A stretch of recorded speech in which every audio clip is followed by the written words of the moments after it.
Hey everyone, my name's Dan Hite, and I am really excited to be hosting a brand new podcast called Flies in the Kitchen. This is a show about the story, with a capital S.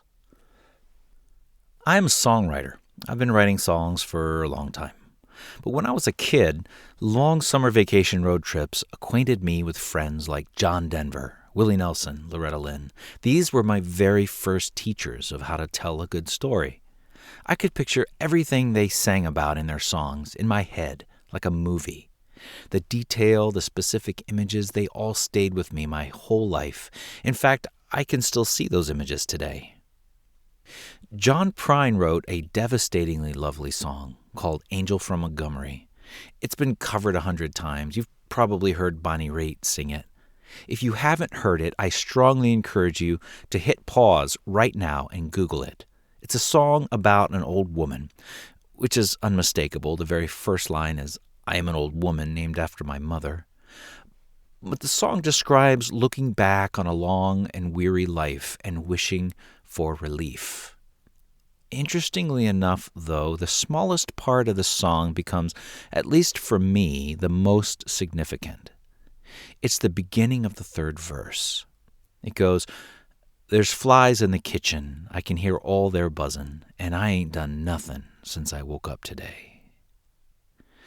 That image has stuck with me for years. I can picture her sitting at her kitchen table, staring at the walls. Maybe there's an open window with a broken screen over a sink filled with dirty dishes from the night before, or maybe a cold cup of coffee on the table. And the only things moving, and the only things you can hear, are the flies. It still gives me chills. For me, sometimes the smallest, what seems to be the most unimportant detail can bring everything into focus. Something that takes the story and brings new life and new depth into it somehow, and takes it into new directions. The flies in the kitchen become the hinge on which the story swings.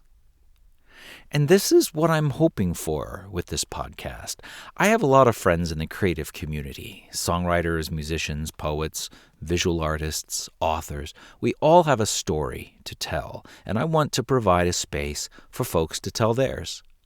And I think it won't be surprising when a lot of these stories share some common ground, because really we're all part of the same story, and we all have those flies that find their way into it through some broken screen we weren't sure was even there. So hang in there with me. Please subscribe and get ready for my very first episode, due to be born any day now. That episode's going to be featuring Kelly Zulo, and Kelly's a local singer-songwriter and just phenomenal guitar player. You'll see what I mean in the episode. I'll be featuring some of her music. But we had a great conversation. I don't think you'll want to miss it. Here's a clip. So I think in the last year, I felt kind of like, where am I going next? You know, like, I know I'm obviously, I practice guitar all the time, and I've improved ridiculously since I moved here. Because that like belief in me, it compelled me to actually finally practice the way that I saw people practice in Nashville when I was like, I want to be like you. And then just for some whatever lame reason, life just got too crazy, and I never did it. And so, you know, it's like, I'm in my late 30s and I'm here, and I'm like, now's the time to do the things you want to do. So I put the time in and finally got the results that I wanted.